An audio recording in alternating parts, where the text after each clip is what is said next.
And now, he hardly needs any introduction, but Rob would like to say a few words as well. Thank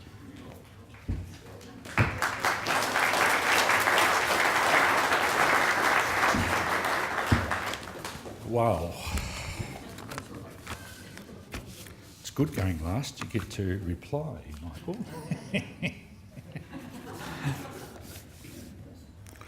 First important information is last night, after many, many months, I had a decent night's sleep. It was wonderful. I don't know why I haven't been able to sleep, but such as Rob Imhoff.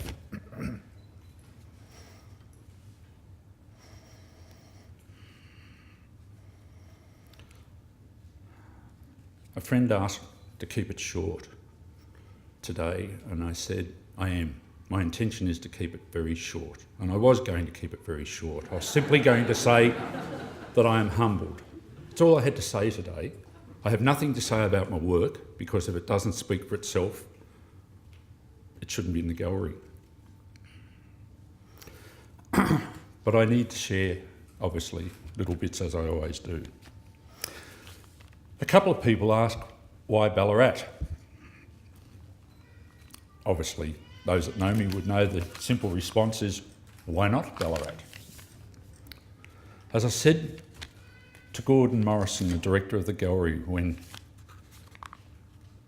he acknowledged my request to talk, that we should have a show, was his immediate response, that I was very moved. I was very touched, and it meant a lot to me. There are various galleries in this country that one can exhibit their work in, but Ballarat is very special to me. My family history goes back 150 years here in Ballarat, where my grandmother's family emigrated from the UK to their house at Soldiers Hill just up the road here. So throughout my whole childhood and my life, Ballarat was on the compass. It was a big thing. My grandmother was born here at Soldiers Hill in 1868. And in 1896, married my grandfather in Lydiard Street here. So all these places and all these things were on my radar. And then in 1980, Virginia and I purchased a property close by. And so for 34 years, I've been a regular visitor to this amazing gallery. Australia's earliest, and I believe largest rural gallery. That's Australia's, not Ballarat's, Australia's. I would wander in, I would look at the work on the wall with amazement, absolute amazement, and I say to any of you that haven't been upstairs, spend a minute, have a look at my show by all means. Go upstairs and see some amazing art that the gallery have put together. So I often wandered through, unbeknown to the staff, admiring the work, and never, ever did I imagine that one day I would be able and fortunate to have an exhibition, to have some of my work hang on these walls. In fact, some people are surprised to hear that it is in fact my first exhibition. I've never had an exhibition. I've never hung, with the exception to the MGA bonus awards in 2010, I've never had work hanging on a wall. So on Thursday, when I walked into the gallery with the curator, I found it quite overwhelming to not see my work on my computer or on my transparencies on the light box, but to actually see them amazingly presented by the gallery on the wall. So to the gallery, I thank you.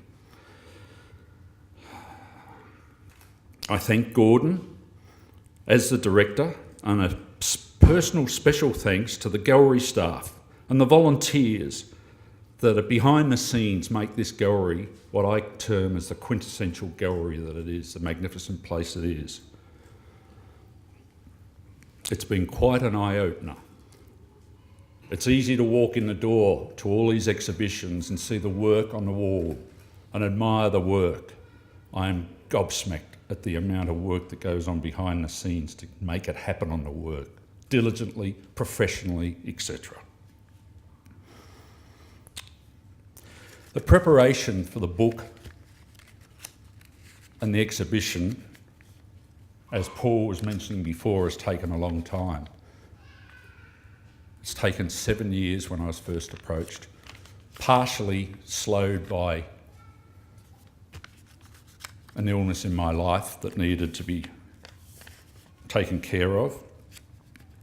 But I've made some notes from 3 important factors, and it's funny how you reflect and look back, pardon me, and look at dominoes that happen in your life that can make you go left and right. And I'm a very good person at going left and right, which is frustrating to those around me, frustrating to my family, particularly frustrating to my staff. Which way we go today, we won't know until he says, and if he says right, we better go left, etc., etc.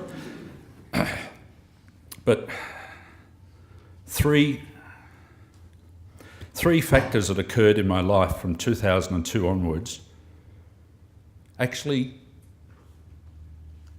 by default, created the opportunity to put this collection together and this book together.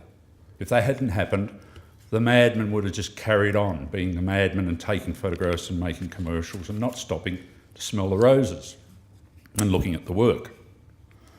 So in summary, I summarise that from 2002 on, and following an intellectual headbutt with a prominent Australian headhunter regarding a possible career change that I thought I might entertain, shock and horror, far removed from photography, still in the arts, and something that I and my family were terribly passionate about,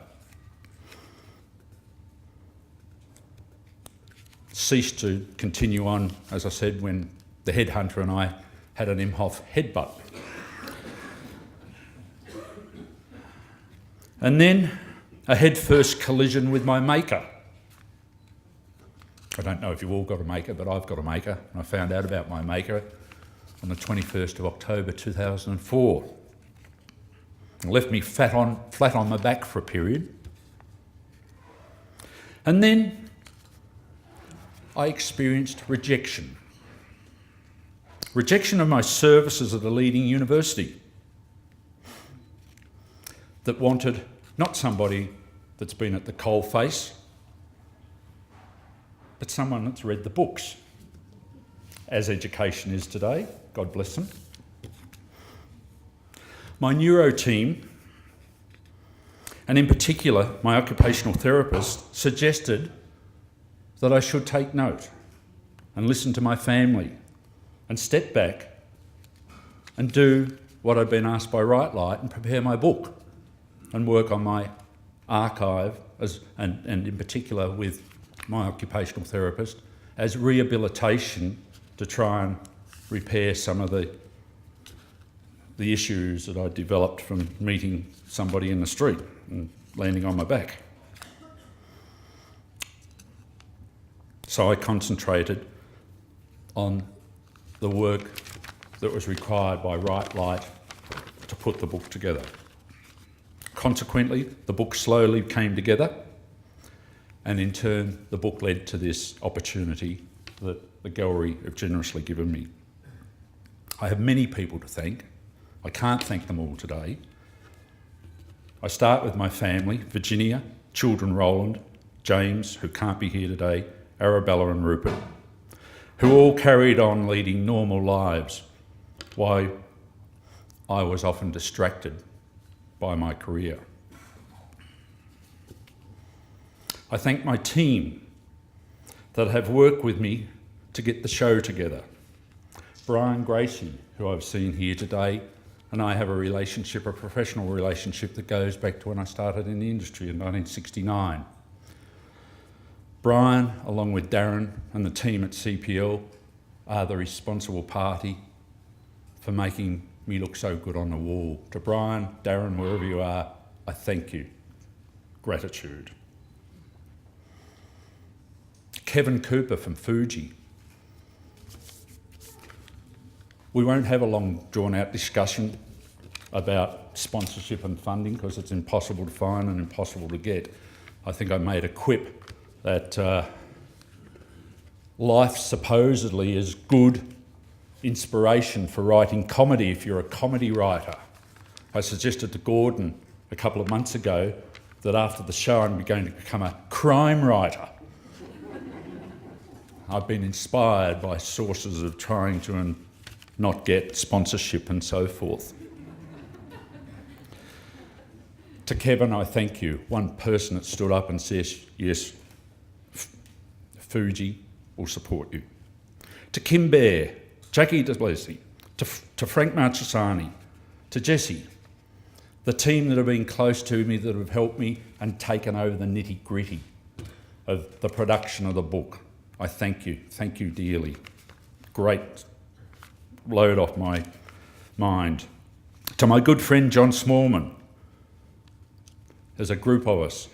I think we're all here today. I call us the four old farts. We're all retired from the industry. John Smallman, Mike Reed, editor, Keith Wagstaff, cinematographer. I think there's a little photograph of him on the wall.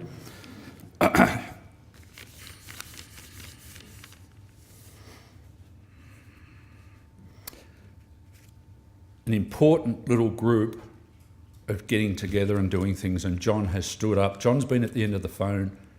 Jan will confirm, 24/7 to take my calls of, what do you think, mate? Or more importantly, John would say to me, do you think that's right? Which means, of course, it's not right, etc., etc. I have a very special thanks to two people that I haven't seen today, I don't think are here. I know that they both sent apologies, but if they're like me, they send apologies and turn up anyway. Urologist Jack Wodak and occupational therapist Bronwyn Farquhar, for their encouragement, their nurturing, and their direction on how to run with my life since suffering the stroke. Have seen and helped me and assisted through an incredible time, and I've been very lucky indeed. I have a special thank you to a number of people, many that I've spoken to in the last months, and the most delightful process in all this has been to reconnect with a lot of the people that I've photographed. And I thank them for the time and effort that they've given me in the engagement and exchange that we've had in front of a camera. I thank them. I thank Michael Smith, not only for his words today, but for his friendship and the friendship that I shared with his father. It's been ongoing, it's been fun. He mentioned the photograph of his father and Carol Jerams. He didn't mention that we got together and reenacted it at a Brummel show a couple of years ago. Michael playing his father is something to be seen. He wouldn't give me his glasses, but I have my own. To Paul and his partner Victoria Jeffrey from Right Light, again, all my clients could have told you what the ride's going to be like. You now know, you can tell them. And to Professor Helen Ennis for her wonderful introduction to my book. Known Helen for years, professionally speaking.